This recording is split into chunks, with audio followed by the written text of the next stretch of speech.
नमस्कार, मी तुषार Manohar पुयाळ Phoenix academy Wardha या YouTube चॅनलवर तुमचे सर्वांचे सहर्ष स्वागत करत आहे। तुम्ही मागे बघितलं असेल एमपीएससी कंबाईन एक्झाम 2024 टार्गेट 16 जून या ठिकाणी लक्षात ठेवा की जी येणारी कंबाईन एक्झाम आहे त्या ठिकाणी त्याला आपण कशा पद्धतीने टॅकल करता येईल किंवा त्याचा ॲक्च्युअली म्हणजे सिलेबस काय ते या ठिकाणी बघणार आहे आपण। ठीक आहे, आज सुरुवात कशी करायची किंवा कोणकोणते समजा या ठिकाणी आपल्याला क्वेरीज जाऊ शकतं किंवा नेमकं करायचं काय या दिवसामध्ये उरलेल्या जे दिवसामध्ये थोडक्यात आता या ठिकाणी आपली ॲड पडणारच आहे। ठीक आहे, आता येणारे जे दिवस आहे आपले ते म्हणजे आट्याकाट्याचे दिवस असणार आहे की त्या ठिकाणी अभ्यास कसा करायचा कशा पद्धतीने करायचं या ठिकाणी लक्षात ठेवायचं। तर थोडक्यात आपण जे म्हणजे टार्गेट 16 जून विषयी थोडक्यात बोलू आपण या ठिकाणी, म्हणजेच काय एक्झामची प्रिपरेशन कशी केली पाहिजे किंवा कशा पद्धतीने आपण अभ्यास करावा या ठिकाणी मी थोडक्यात तुम्हाला सांगण्याचा प्रयत्न करतो। ठीक आहे, नेक्स्ट म्हणजेच बघा या ठिकाणी बघा आता। ठीक आहे, ठीक आहे, या ठिकाणी लक्ष द्या। ठीक आहे, हे समजा बघा आता प्रश्न पहिला म्हणजे दिवस किती बाकी राहिले, महत्त्वाचं म्हणजे या ठिकाणी लक्ष द्या की या दिवस किती बाकी राहिले आपल्याकडे, समजा टोटल दिवस किती राहिले बाकी। ठीक आहे, असं समजा की आता हे 110 समजा ते पहिले ज्यावेळेस पीडीएफ बनवून त्यावेळेस बनवले होते। ठीक आहे, पण आता आपल्याकडे जर एक्झॅक्टली जर बघितलं आपल्याकडे 100 दिवस समजा कमी जास्त करून आपल्याकडे 100 दिवस शिल्लक आहे। ठीक आहे, या 100 दिवसामध्ये महत्त्वाचं म्हणजे काय प्रश्न म्हणजे पहिला काय दिवस किती बाकी राहिले आपल्याकडे। सपोज जर तुम्ही बघितलं 100 दिवस आपल्याकडे बाकी आहे आणि प्रश्न दुसरा म्हणजेच काय की या दिवसातनी होईल का, म्हणजे या 100 दिवसामध्ये आपले रिव्हिजन प्लस आपले मार्क समजा घेऊन आपल्याला समजा आपण मेनला क्वालिफाय होऊ का, म्हणजे अभ्यास होईल का। तर नक्कीच याचं उत्तर काय येईल आपलं, हो नक्कीच याच्यामध्ये होऊ शकतो आपण। 100 दिवसाचा जर व्यवस्थित प्लॅन जर केला, व्यवस्थित जर रिव्हिजन केली तर या नक्कीच आपण डेफिनेटली याच्यामध्ये काय आपण नक्कीच यशस्वी होऊ शकतो। आता नेक्स्ट बघा तर का बरं या ठिकाणी दुसरा महत्त्वाचं म्हणजेच काय या ठिकाणी लक्षात द्या की आता सुरुवात तरी कुठून करावी हाही सुद्धा एक महत्त्वाचा प्रश्न आहे। ठीक आहे, सुरुवात कुठून करावी तर या ठिकाणी लक्षात द्या सुरुवात करण्यासाठी एक मिनिटच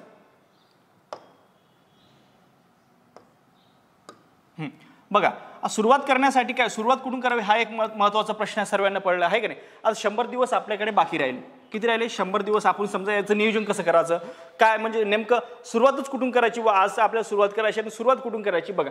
सुरुवात काय तर मागील प्रश्नपत्रिका आणि सिलेबस जर बघितला आयोगाने तुम्हाला सांगितलेलं सरळ वन लाइनर सिलेबस दिलेला आहे। म्हणजेच काय आता इतिहासाचं जर बघितलं उदाहरणार्थ बघा। ठीक आहे, उदाहरणार्थ जर बघितलं आपण इतिहास, ठीक आहे, इतिहासाचा जर सिलेबस बघितला एका लाईन मध्ये सांगितलेलं आहे काय इतिहास प्लस महाराष्ट्राचा संदर्भासहित इतिहास, आधुनिक भारताचा इतिहास प्लस ते काय महाराष्ट्र संदर्भासहित इतिहास अशा पद्धतीने या ठिकाणी सांगितलेलं आहे। नेक्स्ट म्हणजेच काय की एका वाक्यामध्ये त्यांनी सिलेबस सांगितलेला आहे। एका वाक्यात म्हणजे त्याच्यावरून आपल्याला डिफाईन करता येईल काय सिलेबस की हा टॉपिक यामध्ये येणार नाही, त्यामध्ये ते टॉपिक दिलेले नाही। त्याच्यामुळेच काय आपल्याला काय बघणं महत्त्वाचं आहे की मागील प्रश्नपत्रिका डिफाईन करणं आपल्याला म्हणजेच काय चालणं किंवा बघणं किंवा त्याचं ॲनालिसिस करणं हे आपल्यासाठी खूप महत्त्वाचं ठरेल। ठीक आहे, म्हणजेच काय आपण 100 दिवसामध्ये आपल्याला टार्गेट आपलं कंप्लीट करता येईल। नेक्स्ट म्हणजे चौथा प्रश्न काय अभ्यास कसा करावा या ठिकाणी लक्षात ठेवायचं। हे तुम्हाला हिडन झालं असेल कदाचित दिसत नसेल तर अभ्यास कसा करावा या ठिकाणी लक्षात ठेवायचं। ठीक आहे, अभ्यास कसा करावा आपण थोडक्यात बघू। महत्त्वाचं म्हणजेच काय अभ्यास कसा करावा किंवा कोणत्या घटकावर जास्त फोकस द्यावं हे आपण या ठिकाणी बघणार आहे। बघा या ठिकाणी बघा की महत्त्वाचं या ठिकाणी लक्ष द्या। आता हे सर्वात महत्त्वाचं आपण ॲनालिसिस करणं म्हणजेच काय असते या ठिकाणी बघा की कोणत्या घटकाला सर्वात जास्त महत्त्व दिलं पाहिजे कोणत्या घटकाला नाही ते या ठिकाणी बघू आपण। ठीक आहे, बघा आता संयुक्त पूर्व परीक्षा गट ब व गट क 2023 प्रश्नाची संख्या। आता बघा तुम्हाला यावरून लक्षात येईल की आपण कोणत्या विषयाला जास्त फोकस दिला पाहिजे, म्हणजेच काय स्ट्रॅटेजी कशी असली हे सुद्धा आपल्याला लक्षात येईल काय की आपण कोणत्या विषयाला किती महत्त्व दिलं पाहिजे, कोणते विषय आहे की जेणेकरून आपल्याला मार्क कव्हर करून देतील। ठीक आहे, आणि कोणते आपले स्कोरिंग सब्जेक्ट आहे हे या ठिकाणी सुद्धा बघितलं जाईल। बघा पहिलं म्हणजेच काय बुद्धिमत्ता, सर्वात जास्त बुद्धिमत्ता व गणित। बघा यावरती प्रश्नाचं स्वरूप बघा यावरती 20 प्रश्न आले होते कधीमध्ये बघा संयुक्त पूर्व परीक्षा गट ब व गट क 2023 यावरती प्रश्नांची संख्या काय सांगते की बुद्धिमत्ता व गणित या वर्षी म्हणजे त्याच्यावरती म्हणजे काय 20 प्रश्न आलेले आहे। 20 प्रश्न 20 मार्कासाठी, एक प्रश्न एका मार्कासाठी असतो हे तर सर्वांना माहितीच आहे, तो सांगण्याचा मुद्दा नाही माझा। ठीक आहे, की 100 क्वेश्चन असतात 60 मिनिटं असतात ते सर्वांनाच माहिती आहे, पण आपल्याला प्लॅनिंग कसं करता येईल हे मी या ठिकाणी सांगितलं। ठीक आहे, बुद्धिमत्ता व गणित यावरती आपल्याला फोकस असला पाहिजे कारण ते आपल्याला काय आपला स्कोरिंग सब्जेक्ट या ठिकाणी बघा 20 मार्कासाठी सांगितलं आहे। त्याच्यानंतर दुसरा सब्जेक्ट कोणता दिलेला आहे सामान्य विज्ञान, सामान्य विज्ञान 15 मार्कासाठी दिलेलं आहे, ठीक आहे. हे बघा. त्याच्यानंतर काय तिसरा कोणता चालू घडामोडी, हे सुद्धा 15 मार्कासाठी दिलं आहे. चौथा म्हणजेच काय अर्थशास्त्र, या ठिकाणी बघा हे सुद्धा 15 मार्कासाठी दिलेलं आहे. राज्यघटना हे सुद्धा 15 मार्कासाठी. आणि बघा इतिहास आणि भूगोल हे 10-10 मार्कासाठी दिलेले या ठिकाणी. म्हणजे टोटल जर केली आपण याची किती येते 100 येते या ठिकाणी, लक्ष ठेवायचं, ठीक आहे. 100 क्वेश्चन 60 मिनिटांमध्ये आपल्याला सोडवायचे. तर मग यावरती आपल्याला फोकस कशा पद्धतीचा असला पाहिजे, कोणत्या जास्त विषयावर आपण जास्त फोकस केला पाहिजे या ठिकाणी आपण बघणार आहे, ठीक आहे. आता हे बघा हे कसे झाले संयुक्त पूर्व परीक्षा गट ब व गट क 2023 मधले जे प्रश्नाचं स्वरूप आहे ते आलं. सर्वात जास्त प्रश्न गणित व बुद्धिमत्ता. मग आपल्याला या ठिकाणी स्किप करून चालणार का, नाही.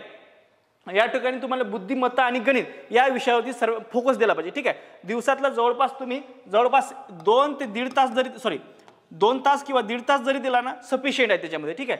2 तास किंवा 1.5 तास जरी दिला याच्यासाठी, कारण हे स्कोरिंग सब्जेक्ट आहे. यावरती जर आपल्याला प्रश्न जर येत असेल तर आपण त्याला दिलंच पाहिजे, ठीक आहे. तेवढा वेळ दिला पाहिजे, ठीक आहे. म्हणजेच काय बुद्धिमत्ता व गणित याच्यासाठी काय आपण जवळपास 2 ते 1.5 तास दिला पाहिजे. याच्यामध्ये काय आपण पाठ ठेवले पाहिजे पूर्ण, ठीक आहे. पाडे, त्याच्यानंतर घनमूळ, वर्गमूळ हे आपलं बेसिक आहे. हे पक्क करून ठेवलं तर समोरचं तुम्हाला सोडवण्यासाठी खूप फायदा होईल. नेक्स्ट बघा सामान्य ज्ञान या विषयात बघा. सामान्य ज्ञान 15 मार्कासाठी तुम्हाला स्टेट बोर्ड प्लस तुम्हाला जे काय आणखी सचिन भस्के सरांचं असो किंवा कोणतेही पुस्तक असेल तुम्हाला ते वाचू शकता. नेक्स्ट म्हणजे काय चालू घडामोडी जे काय आपल्याला समजा 15 महिने किंवा 16 महिन्याची जे आधीच आपल्याला चालू घडामोडी आपल्याला विचारत असेल जनरली, ठीक आहे. कधी 2 वर्षापर्यंत जातात, पण आपण 2 वर्षापर्यंत जाऊ शकतो का, ठीक आहे. कारण खूप फास्ट सिलेबस आपला हा सिलेबसच कव्हर करायचा असते आपल्याला, ठीक आहे. त्याच्यामुळे काय चालू घडामोडी काय जे मागच्या वर्षीचं वार्षिकी आणि या चालू म्हणजे जे चालू आपले महिने आहे त्याच्या एक्झाम होण्याच्या आधी 2 महिने आधी तुम्ही कट करू शकता, ठीक आहे. ते 2 महिन्याच्या आधीच कट करून समजा येणारे 15 किंवा 16 महिन्यापर्यंतच तुम्ही करंट अफेअर वाचू शकता. नेक्स्ट म्हणजे काय अर्थशास्त्र सुद्धा 15 मार्कासाठी वेटेज आहे, म्हणून त्याला स्किप करून चालणार नाही, ठीक आहे. राज्यघटना 15 मार्कासाठी आहे, इतिहास 10 मार्कासाठी आणि भूगोल 10 मार्कासाठी. मग आपली नेमकी स्ट्रॅटेजी कशी असावी या ठिकाणी बघा आपण.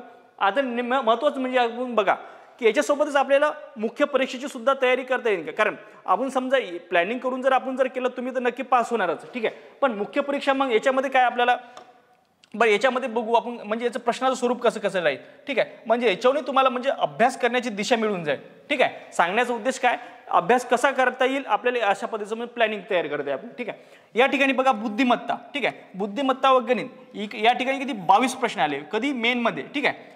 संयुक्त मुख्य परीक्षा गट ब व गट क यावरती बघा, यावरती 2023 जे प्रश्न झाले 2023 मध्ये जे झालेले एक्झाम्स आहे, ठीक आहे. तर याचीच आहे ते. तर या ठिकाणी पूर्व परीक्षेमध्ये किती 20चा वेटेज होता, ठीक आहे. म्हणजे तुम्ही आता जर अभ्यास केला तर ती तुम्हाला पूर्वला कमी येईल तर येईनच, पण मुख्यला सुद्धा याच्यावरती 22 प्रश्न आहे, म्हणजे तुम्हाला मुख्य सुद्धा तुमचं या ठिकाणी अभ्यास केला. सामान्य विज्ञान हा विषय बघा. सामान्य विज्ञान या ठिकाणी बघा पूर्वमध्ये सुद्धा काय होते 15 मार्कासाठी होते, आहे का नाही. आणि मुख्यमध्ये सुद्धा 15 मार्कासाठी आहे, या ठिकाणी लक्ष ठेवायचं. म्हणजे मुख्य आणि पूर्व हे 15 मार्काचं या ठिकाणी वेटेज आहे. नेक्स्ट बघा राज्यघटनेमध्ये सुद्धा 15 मार्कासाठी वेटेज आहे आणि पूर्वमध्ये सुद्धा 15 मार्कासाठी वेटेज आहे, ठीक आहे. या ठिकाणी लक्ष ठेवा. आणि चालू घडामोडी या ठिकाणी पूर्वमध्ये किती आहे 15 मार्कासाठी आणि मुख्यमध्ये 10 मार्कासाठी. याच्यावर तर आपण फोकस देणारच आहे, ठीक आहे. नेक्स्ट म्हणजेच काय अर्थशास्त्र बघा. अर्थशास्त्र या ठिकाणी 10 मार्कासाठी पूर्वमध्ये 15 मार्कासाठी होतं, ठीक आहे. नेक्स्ट म्हणजे इतिहास या ठिकाणी 10 मार्कासाठी होतं, त्या ठिकाणी 10 मार्कासाठी आहे, ठीक आहे. नेक्स्ट म्हणजेच काय भूगोल बघा या ठिकाणी 10 मार्कासाठी, त्या ठिकाणी सुद्धा 10 मार्क म्हणजे पूर्व परीक्षेत सुद्धा 10 मार्कासाठी होतं.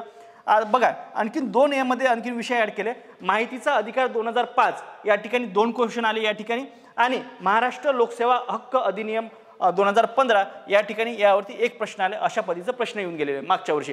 मग याच्यावरून आपल्याला लक्षात काय येते आपल्याला बघा गणित व बुद्धिमत्ता याच्यावर सर्वात जास्त प्रेफरन्स कोणाला देणार आहे आपण. पहिला प्रेफरन्स गणित व बुद्धिमत्ता, कारण पूर्व परीक्षा आणि मुख्य परीक्षा पूर्व परीक्षेमध्ये 20 आणि मुख्य परीक्षेमध्ये 22 क्वेश्चन या ठिकाणी आलेले आहे. म्हणजेच काय गणित व बुद्धिमत्ता यावरती बघा सर्वात जास्त आपण वेटेज दिला पाहिजे. म्हणजे त्याला दिवसातला 2 ते जवळपास 1.5 तुम्ही नेमकं ज्याचं जर कच्चं असेल थोडं जास्त वेळ जरी दिला तरी काही हरकत नाही, कारण 20 ते 22 प्रश्न किंवा कमी प्रश्न नाही ना आहे का नाही, त्यावरती म्हणजे आपला स्कोरिंग विषय ठरू शकतो. सामान्य विज्ञान म्हणजे बऱ्याच जणांना जड जातो, मला सुद्धा जड जातो, ठीक आहे. अशातला भाग नाही. सामान्य विज्ञान म्हणजे 15 क्वेश्चन येत आहे. म्हणजे या ठिकाणी बघा, पहिल्यांदा सामान्य विज्ञानावर मुख्य परीक्षेमध्ये प्रश्न येत नव्हते. ठीक आहे, विज्ञान या विषयावर मुख्य परीक्षेत नव्हते, ते फक्त आपल्याला कशाला होता की आपल्याला पूर्वला होता, त्याच्यामुळे आपण त्याला म्हणजे थोडंफार निग्लेक्ट करू शकत होतो. पण आता या ठिकाणी बघा, सेम क्वेश्चन म्हणजे सेम जवळपास सारखा पॅटर्न आहे आणि 15 क्वेश्चन पूर्वला आणि 15 मुख्यला. त्याच्यामुळे काय होते, यावरती आपल्याला म्हणजे दुर्लक्ष करून चालणार नाही. हा सुद्धा एक महत्त्वाचा पॉईंट आहे. काय सांगितलंय की सामान्य विज्ञान 15 क्वेश्चन याच्या पूर्वमध्ये आणि 15 मुख्यला येतात, ते यावेळी आपण दुर्लक्ष करून चालत नाही. हा एक आपला सेकंड टार्गेट होऊ शकतो. ठीक आहे, आपला टार्गेट काय, पहिलं म्हणजे बुद्धिमत्ता गणित, सेकंड टार्गेट म्हणजे सामान्य विज्ञान आणि तिसरं म्हणजे टार्गेट म्हणजेच काय, ठीक आहे, राज्यघटना. या ठिकाणी राज्यघटना का बरं, सोपा विषय आहे आणि त्यावेळी चांगला स्कोरिंग सब्जेक्ट आपल्याला करता येईल. ठीक आहे, कारण बघा राज्यघटना पूर्वला 15 मार्कासाठी आहे आणि मुख्यला सुद्धा 15 मार्कासाठी आहे. म्हणजेच काय, आपल्याला राज्यघटनेचा जर अभ्यास केला आणि सामान्य विज्ञानाचा अभ्यास केला तर बघा की म्हणजे पूर्व आणि मुख्यचा सुद्धा अभ्यास होतो. ठीक आहे, जर तसंच बुद्धिमत्ता गणितचा सुद्धा केला तर पूर्व आणि मुख्यचा होतो. ठीक आहे, या ठिकाणी लक्षात ठेवा. चालू घडामोडीचा जर आपण चालू घडामोडी तर आपल्याला आवश्यकता आहे, म्हणजे करावं लागणारच आहे. ठीक आहे, मग याच्यामध्ये 10 मार्क आणि 15 मार्क हे आपल्याला चौथा प्रिफरन्स असू शकतो. ठीक आहे, नेक्स्ट म्हणजे काय, अर्थशास्त्र. या ठिकाणी 10 मार्क आणि पूर्वला 15 मार्क. ठीक आहे, मग या ठिकाणी तुम्ही म्हणजे हेरफार करू शकता. जसं की समजा बघा, आता अर्थशास्त्राला आपण म्हणजे ठेवू शकतो काय, कधी राज्यघटना आणि सामान्य विज्ञान झाल्यानंतर आपण काय अर्थशास्त्राला घेऊ शकतो. ठीक आहे, अर्थशास्त्र, त्याच्यानंतर आपण भूगोल घेऊ शकतो. या इतिहासाला आपण थोडं मागं टाकू शकतो, कारण इतिहास हा वास्ट सब्जेक्ट आहे आणि याच्यामध्ये जे मार्क असतात ते थोड्या प्रमाणात फ्लक्च्युएट होतात. कधी कधी काय असतात की इतिहास एवढ्या डीपमध्ये गेलेला आहे की त्याचे म्हणजे विचारण्याची डेप्थ लेवल खूप जास्त आहे. भूगोलावर कसे आपल्याला मार्क म्हणजे जास्त आपल्याला सोयीस्कर होते. भूगोल हे विषय आपला स्कोरिंग सब्जेक्ट ठरू शकतो या ठिकाणी. म्हणजे दोन्हीमध्ये जर कंपॅरिझन जर केला आपण, इतिहास आणि भूगोला जर मध्ये कंपॅरिझन केलं तर ॲज कम्पेअर टू इतिहास भूगोलामध्ये जास्त आपल्याला स्कोरिंग मिळू शकतो. म्हणजे काय, भूगोलाला आपण या ठिकाणी 5वा नंबर देऊ शकतो. ठीक आहे, म्हणजे हे झालं अर्थशास्त्राला आपण देऊ. ठीक आहे, इतिहास याला आपण सर्वात शेवट टाकू शकतो. आणि माहिती अधिकार अधिनियम 2005 आणि महाराष्ट्र लोकसेवा हक्क अधिनियम 2015 यावरती सुद्धा प्रश्न हे सुद्धा आपल्याला वाचायचे. ठीक आहे, नेक्स्ट म्हणजेच काय, या ठिकाणी बघा, या ठिकाणी सांगितलेलं आहे बघा, आपण महत्त्वाचं म्हणजे थोडक्यात बघून घेऊ आपण. ठीक आहे,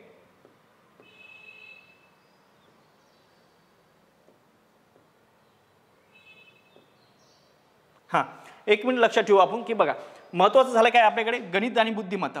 पहिला प्रिफरन्स म्हणजे गणित प्लस बुद्धिमत्ता. ठीक आहे, यावरती पहिला प्रिफरन्स असला पाहिजे, कारण हे आणि महत्त्वाचं म्हणजे डेली सब्जेक्ट केले पाहिजे आपण. ठीक आहे, गणित व बुद्धिमत्ता याच्यासाठी समजा जवळपास 20 मार्कासाठी आहे का नाही, हे पहिला प्रिफरन्स असला पाहिजे. दुसरा प्रिफरन्स काय असला पाहिजे, आपली राज्यघटना, कारण आपण सुरुवात करत आहे त्याच्यामुळे काय, राज्यघटना 15 मार्कासाठी आहे ना, त्याच्यामुळे काय हे आपला पूर्वाला सुद्धा 15 मार्कासाठी आहे आणि मुख्यला सुद्धा 15 मार्कासाठी, त्याच्यामुळे याच्यावरती दुर्लक्ष करून चालणारच नाही. आणि एक सोपा विषय आहे, त्याच्यामुळे आपल्याला समजायला सुद्धा सोपा जाऊ शकतो. म्हणजे स्टार्टिंग आहे, त्याच्यामुळे आपल्याला पिकअप चांगला बसेल. आणि महत्त्वाचं म्हणजे काय, यावरती आपल्याला मार्क सुद्धा चांगले ओढता येईल. ठीक आहे, नेक्स्ट म्हणजे काय, सायन्स म्हणजेच काय, सामान्य विज्ञान. ठीक आहे, म्हणजे याला आपण प्रिफरन्स देऊ. ठीक आहे,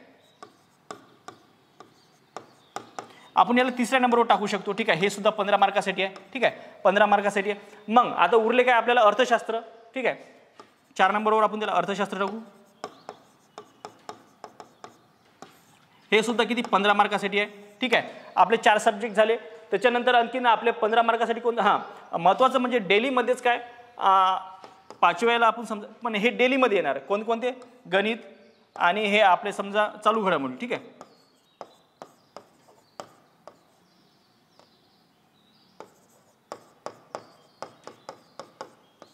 हे सुद्धा 15 मार्कासाठी आहे. म्हणजे आपल्याला याला निग्लेक्ट करून चालणार नाही. आता उरले विषय कोणते आपल्याला, इतिहास आणि भूगोल. ठीक आहे, मग भूगोलाला आपण वरती घेऊ. ठीक आहे, याच्यात काय असलं पाहिजे, आपण याला